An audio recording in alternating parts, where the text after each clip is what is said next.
Hello, everyone, and welcome to Make Learning Stay with Science, and I am Arlivia Davis, aka Science. We will focus on study tips today. We are going to focus on ways to get information to stay in your brain. I'm excited about telling you about study tips, and I know that sounds a little nerdy, but that's okay. The reason why I am excited is because I know it works. I have seen my personal students go from not being successful in the classroom to implementing the strategies that I am about to share with you to being very successful in the classroom. I am a high school biology teacher and I run into a few different types of situations.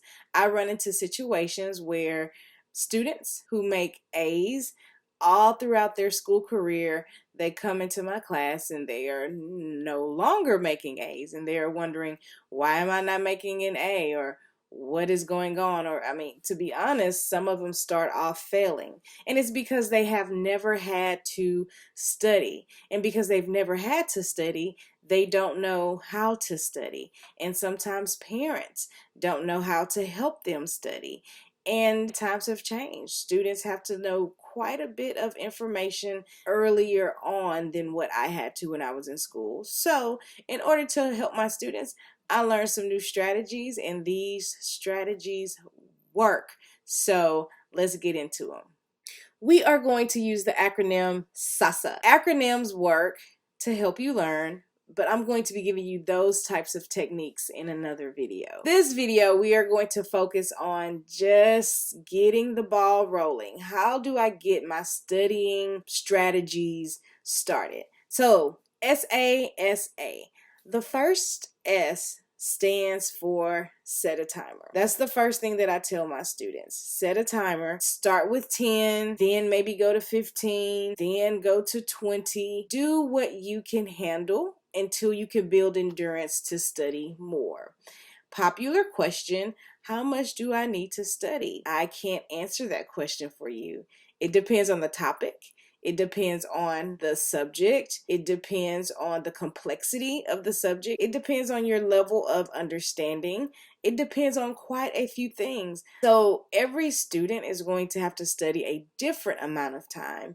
You are going to have to figure that out for yourself. But to get you started, you should at least set a timer, especially if you don't want to study, because setting that timer gives you a light at the end of the tunnel. I'll pick on biology because that's the subject that I teach.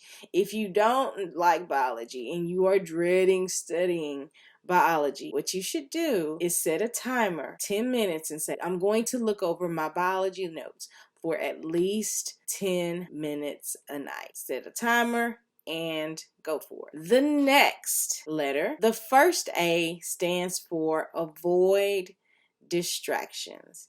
This is a big one. I need you to know that studying is not texting while you study. Studying is not having the TV playing in the background while you study. It's not sending Snapchats while you study.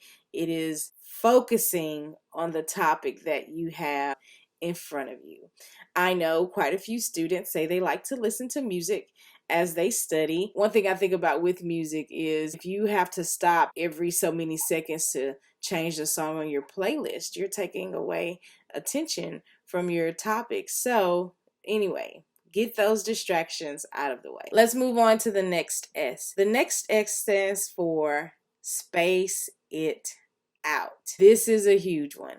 When I say space it out, don't cram. Don't try to study for a big test the night before the test. You really should be studying 3 days out. You really should be studying as soon as you get the material. You know a test is eventually coming. You know a test is going to be soon at some point after the material is covered. So what I suggest is start studying as soon as you get the new material. Go home, look over the information, and start to get it into your brain. So if you space it out, meaning study ahead of time and not cram the night before, you are going to remember the information long term. That's what we are trying to achieve.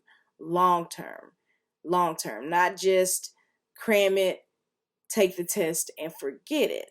We don't want that. So again, space it out. Our last A stands for ask yourself questions while you are studying. Don't just reread the material again and again and again. You need to actually ask yourself questions about the material you are reading. Make yourself a little study guide or write yourself a list of questions that the teacher may possibly ask about the material and try to answer them without looking at your note. When you reread something again, and again, you somewhat trick your brain into thinking you know it when you really don't. The true test comes when you can turn the notes over and be able to ask yourself questions and answer them correctly without looking at your notes.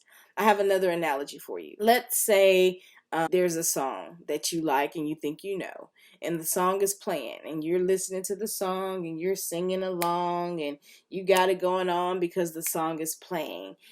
Would you be able to remember the song if the music stopped, or would you kind of fumble through the words? It's the same thing with looking at your notes. If you have your notes in front of you, if you have the song playing, it seems like you know it really well. The true test comes when you put your notes away or you turn the song off and you can still regurgitate or give out that information.